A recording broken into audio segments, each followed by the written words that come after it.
the Soviet Union constructed a fortress beneath the waves. During the height of the Cold War, Soviet naval strategists developed what they believed would be an unbreakable defensive perimeter. The Bastion strategy represented decades of military planning, astronomical financial investment, and the absolute confidence of Soviet naval command. From intelligence failures to covert successes, Cold War Black Files breaks down the hidden history behind global power struggles. Subscribe to stay informed. Deep beneath the Arctic waters, titanium-hulled Alfa-class and Victor-class hunter-killer submarines patrolled designated zones with lethal precision. These weren't ordinary vessels. The Alfa-class submarines could dive deeper than any Western submarine. They could outrun torpedoes, as their titanium hulls allowed them to operate at depths where American submarines couldn't follow. Soviet engineers had created what they considered the apex predator of the ocean depths. The Bastion zone stretched across the Barents Sea and into the Norwegian Sea. Soviet ballistic missile submarines, the boomers carrying enough nuclear firepower to devastate entire continents, operated within these protected areas. The hunter-killers formed concentric rings of defense. Any Western submarine attempting to penetrate these zones would face immediate detection and destruction, or so the Soviets believed. The strategy appeared flawless on paper. Soviet naval doctrine assumed that underwater warfare would remain underwater. They prepared for submarine versus submarine combat. They invested in deeper diving capabilities, faster speeds, and quieter propulsion systems. Every ruble spent, every engineering breakthrough focused on dominating the subsurface battlefield. But the United States Navy recognized something the Soviets had overlooked. The ocean has no roof. The P-3 Orion emerged as an unexpected threat from above. This aircraft didn't look like a weapon of war. It began life as the Lockheed Electra, a commercial airliner designed to carry passengers between cities. But American naval planners saw potential in its long-range capability, its spacious fuselage, and its fuel efficiency. The conversion transformed a civilian aircraft into a flying destroyer. The Orion's belly bulged with specialized equipment. Sonar launchers lined the underside of the fuselage. Magnetic anomaly detection equipment protruded from the tail.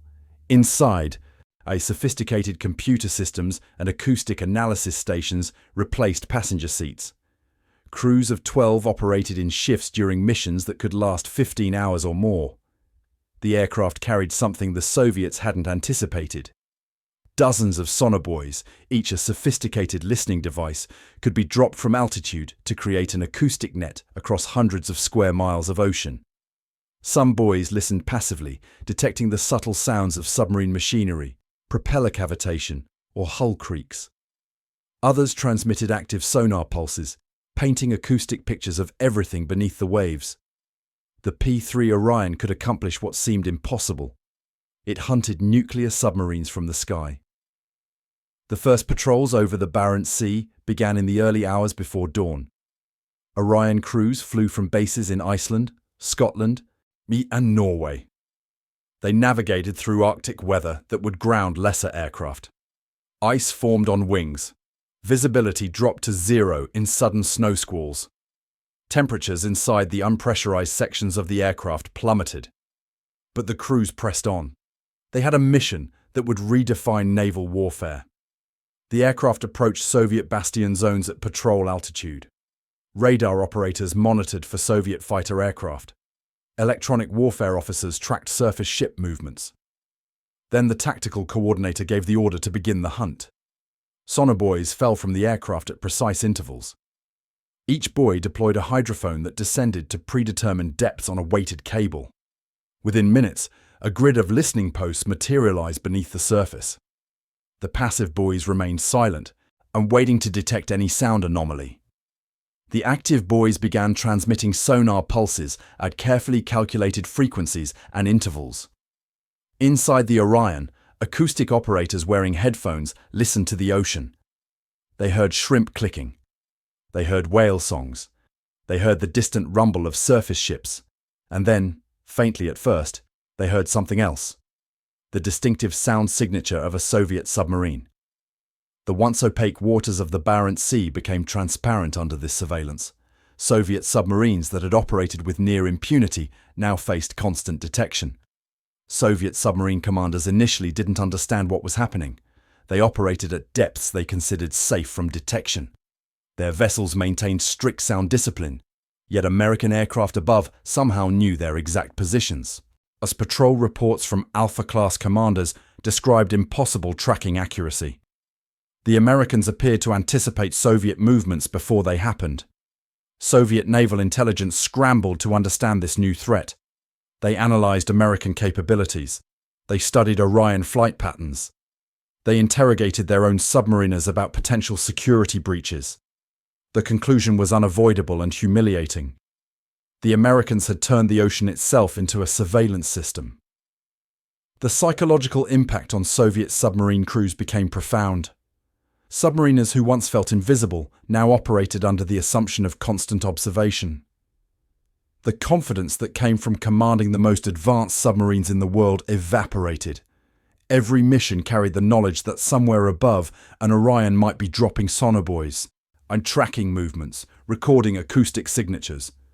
The Alfa-class submarines proved particularly vulnerable despite their technological advantages. These vessels could dive to depths exceeding 800 meters. They could sprint at speeds approaching 45 knots. Their titanium hulls cost exponentially more than conventional steel submarines. Soviet propaganda celebrated them as invincible. But speed and depth provided no sanctuary from acoustic detection.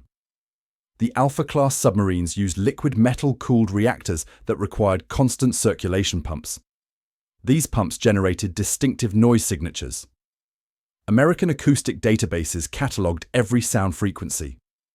Orion crews could identify specific submarines by their acoustic fingerprints. A single propeller-driven aircraft systematically defeated the Soviet Northern Fleet. Mission after mission, Orion patrols tracked Soviet submarines throughout their deployment cycles.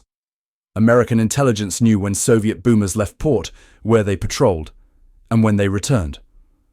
The supposed impenetrability of the Bastion zones became a fiction that both sides recognized, but only one acknowledged. The Americans developed tactics that demonstrated their dominance without firing a shot. Orion aircraft would track Soviet submarines for hours, occasionally dropping active sonar buoys directly above the submarine's position. Soviet commanders would hear the sudden ping of active sonar and know with certainty that they had been found, tracked, and could be targeted. The message was clear. In any actual conflict, and these submarines would be destroyed before they could launch their missiles. Soviet Naval Command attempted countermeasures. They varied submarine patrol patterns. They imposed even stricter noise discipline protocols. They deployed additional hunter-killers to expand protective perimeters. They stationed surface vessels with anti-aircraft capabilities throughout the Bastion zones. Nothing worked. The Orions adapted to every Soviet tactical change. When submarines went deeper, the Orions adjusted sonar buoy deployment depths. When submarines changed routes, the Orions expanded their search patterns.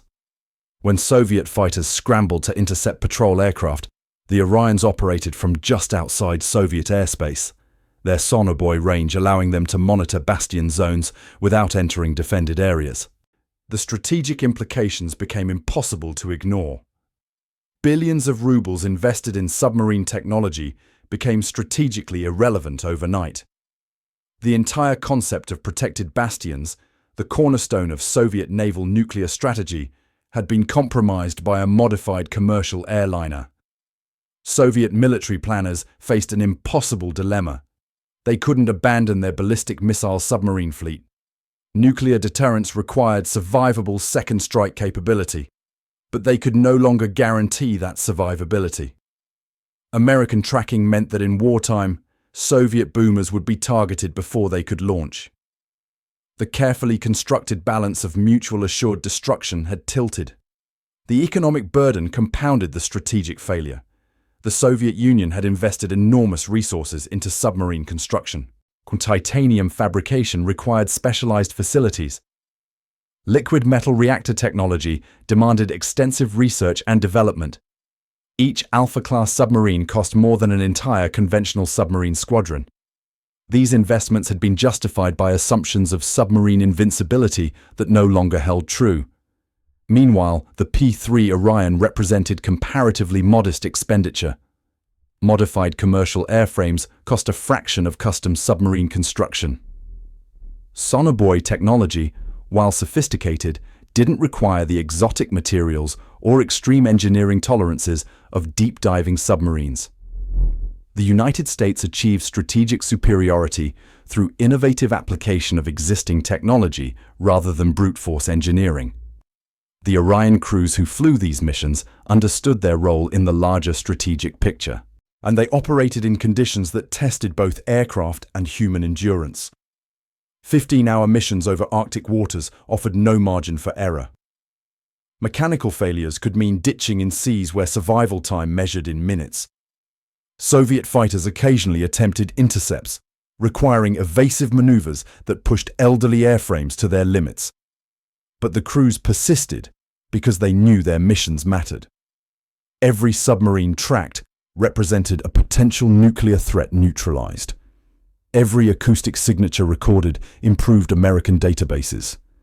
Every Soviet tactical change documented informed future operations. The unglamorous work of maritime patrol aviation proved as strategically significant as any bomber sortie or carrier battle group deployment. The P-3 Orion represented more than technological superiority. It functioned as a psychological weapon in the hidden naval war beneath the Arctic waters. Soviet submariners came to dread the distinctive sound of sonar buoys activating around their vessels. That sudden ping meant detection, tracking, and the implicit threat of targeting.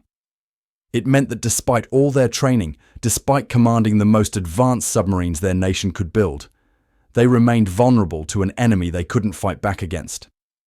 A submarine couldn't shoot down an aircraft flying beyond visual range. It couldn't outrun sonar buoys already deployed around its position. It could only acknowledge detection and continue its mission with the knowledge that invisibility, the submarine's greatest asset, had been stripped away. Yet the aircraft transformed the fundamental calculus of undersea warfare during the Cold War era. Before the Orion, submarines operated with reasonable confidence in their concealment. Detection required another submarine to be in the right place at the right time, within sonar range and paying attention. The odds favored the submarine. The Orion changed those odds completely. A single aircraft could monitor ocean areas that would require dozens of submarines to patrol. Sonar buoy networks eliminated the element of chance from submarine detection. Persistent aerial surveillance meant that submarine movements could be tracked continuously throughout entire deployments. Soviet naval strategy never fully recovered from this revelation. They attempted to develop their own maritime patrol capabilities, but always lagged behind American acoustic technology and operational experience. They invested in quieter submarines, but American detection capabilities evolved in parallel. They explored alternative basing strategies, but geography limited their options. The hidden war beneath Arctic waters continued throughout the Cold War. Orion patrols became routine. Soviet submarines continued their deployments. But the balance had fundamentally shifted. What began as a Soviet strategy of impregnable ocean fortresses had become a game of cat and mouse where the Americans held every advantage. When the Cold War finally ended, the full extent of American tracking capabilities remained classified.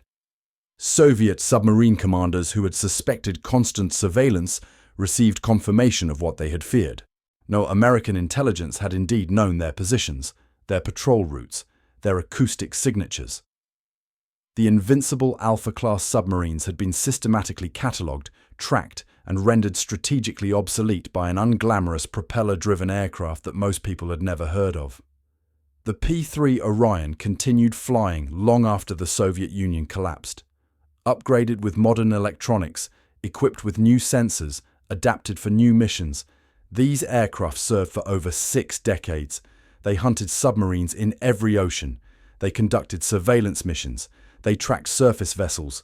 They proved that sometimes the most effective weapons are those that don't need to fire a shot. The lesson of the Bastion strategy's defeat echoes through military planning to this day. Technological superiority means nothing if the enemy fights in a dimension you haven't prepared for. Strategic assumptions must be constantly challenged and tested. And sometimes, the most devastating weapon is the one that turns your greatest strength into your most obvious vulnerability.